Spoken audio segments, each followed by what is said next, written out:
عمران خان نے 25 مئی 2022 کو long march کا اعلان کر رکھا تھا۔ جنرل باجوہ اس وقت آرمی چیف تھے۔ جنرل باجوہ میں درجن بھر خوبیاں ہیں، لیکن ایک خامی بھی تھی، یہ نرم دل ہیں۔ یہ خوفناک فیصلہ لینے کے بعد اسے اندو ضرور کرتے تھے۔ مثلا انہوں نے میاں نواز شریف کو اقتدار سے بے دخل کیا، لیکن پھر شریف فیملی کو رعایتیں بھی دی۔ ن لیگ اور پیپلز پارٹی کی قیادت کو رگڑا لگایا، لیکن پھر انہیں اقتدار میں بھی آنے دیا۔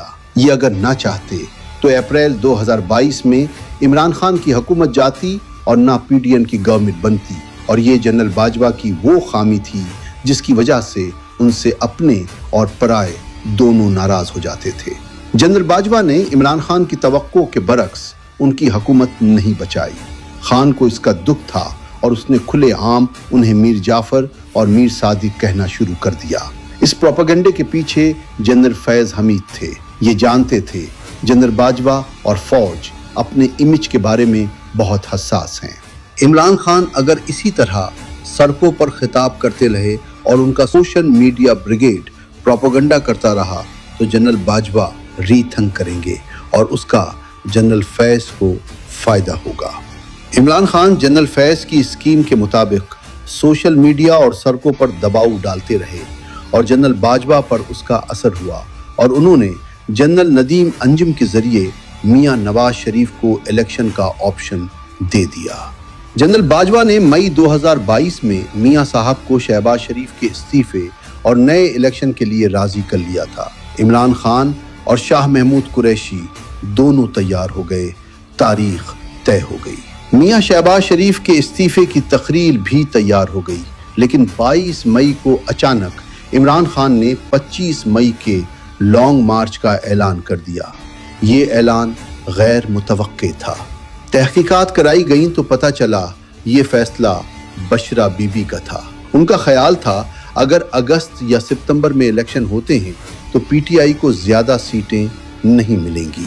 بی بی کا خیال تھا عمران خان کی مقبولیت میں وقت کے ساتھ ساتھ اضافہ ہوگا، لہٰذا ہمیں فوری طور پر الیکشن میں نہیں جانا چاہیے۔ میں نے اس زمانے میں جب جنرل باجوہ سے ملاقاتیں کیں تو انہوں نے تسلیم کیا تھا بشرا بی کی زیادہ تر پیش گوئیاں سچ ثابت ہوئی۔ انہوں نے عمران خان کو کہا تھا آپ اپنی حکومت کو کسی نہ کسی طرح مارچ تک گھسیٹ لے۔ مارچ کے بعد ان کے عروج کے ستارے طلوع ہو جائیں گے، اور یہ ہوا۔ جنرل باجوہ نے یہ بھی تسلیم کیا ہمیں بشرا بی بی کے جادو کا شک تھا۔ ہم یہ سمجھتے تھے عمران خان بشرا بی بی کے جادو کے تابع ہیں، یہ ان کے علاوہ کسی کی بات پر عمل اور یقین نہیں کرتے۔ انہوں نے یہ بھی تسلیم کیا تھا مجھے بھی ایک وقت میں یہ شک ہوا تھا خاتون نے مجھ پر جادو کر رکھا ہے۔ میرے دوستوں نے ایک عامل بھی میرے پاس بھجوایا تھا، اس نے کنفرم کیا آپ پر بڑا خوفناک جادو ہے۔ وہ کچھ دن عمل بھی کرتا رہا۔ میں جنرل فیض حمید کی طرف دوبارہ واپس آتا ہوں۔ عمران خان نے بشرا بی بی کے مشورے پر 25 مئی کو لانگ مارچ کا اعلان کر دیا۔ اسٹیبلشمنٹ اس وقت ملک میں کسی قسم کا بحران نہیں چاہتی تھی۔ یہ سارا رائتا کیوں پھیلایا تھا، لہٰذا آرمی چیف نے انہیں ہی اسے سمیٹنے کا حکم دیا۔ یہ اس وقت کور کمانڈر پشاور تھے۔ یہ عمران خان کے پاس گئے، لیکن عینی شاہدین کے مطابق انہوں نے عمران خان پر پورا زور نہیں لگایا۔ چنانچہ خان صاحب نے لانگ مارچ کی کال واپس لینے سے انکار کر دیا۔ دوسری طرف میاں نواز شریف بھی ڈٹ گئے۔ یہ شہباز شریف کے استعفے سے پیچھے ہٹ گئے۔ یوں بحران میں اضافہ ہو گیا۔ 25 مئی 2022 کے لانگ مارچ سے قبل تمام بڑی سیاسی جماعتوں کے اہم لوگوں کو ہیلی کاپٹر کے ذریعے GHQ لایا گیا۔ ان میں پی ٹی آئی سے شاہ محمود قریشی، پیپلز پارٹی سے راجہ پرویز اشرف اور نون لیگ سے احسن اقبال شامل تھے۔ جنرل باجوہ نے انہیں غصے سے پیغام دیا اگر اس لانگ مارچ میں کوئی لاش گری تو فوج سارے سسٹم کو پیک کر کے ملک میں مارشل لاء لگا دے گی۔ یہ لوگ ڈر گئے۔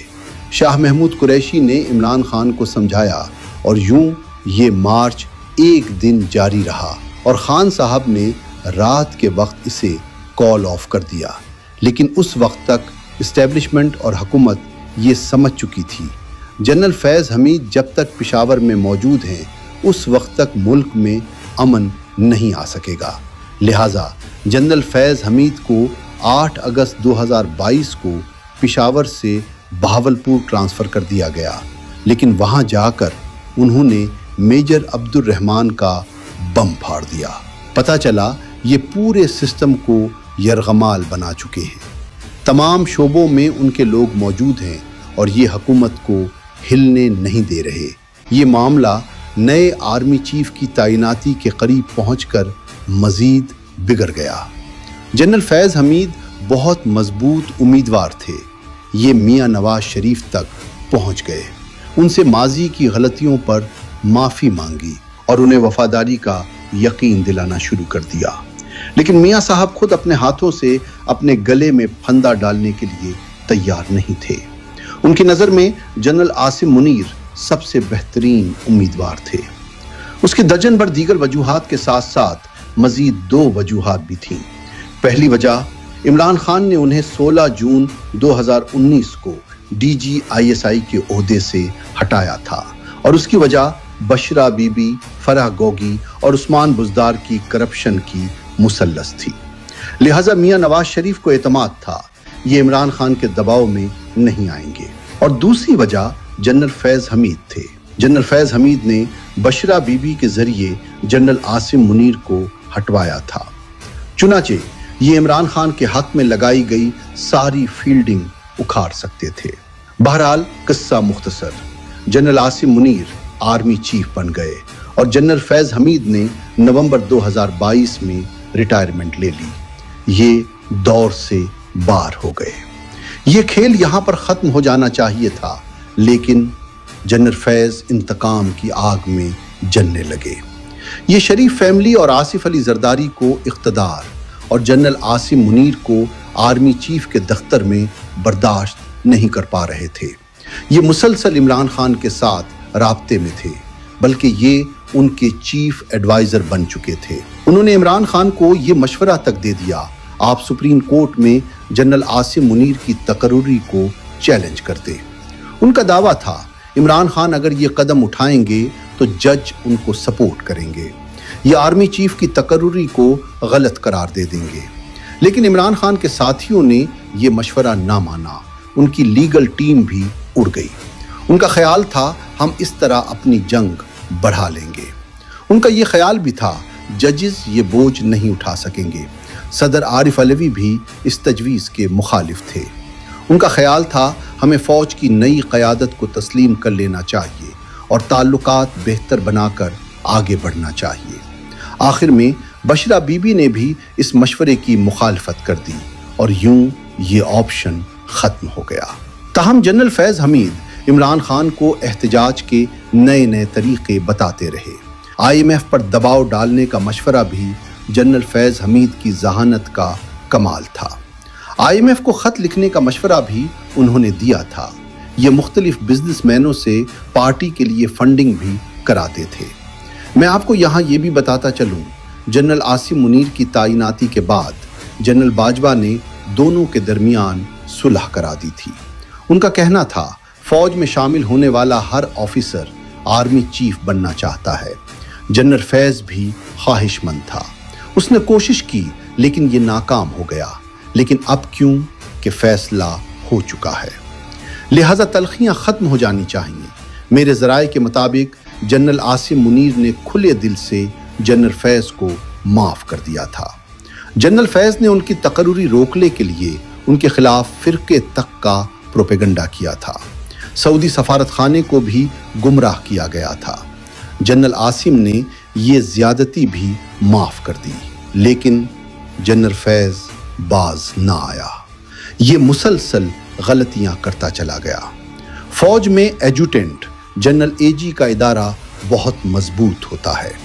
ریٹائرمنٹ کے بعد مراعات اور پینشن بھی اسی ادارے سے ریلیز ہوتی ہے۔ اس کا سربراہ لیفٹیننٹ جنرل ہوتا ہے۔ آج کے DGISI لیفٹیننٹ جنرل عاصم ملک اس زمانے میں AG تھے۔ ان کے دور میں بھی جنرل فیض حمید کو بلا کر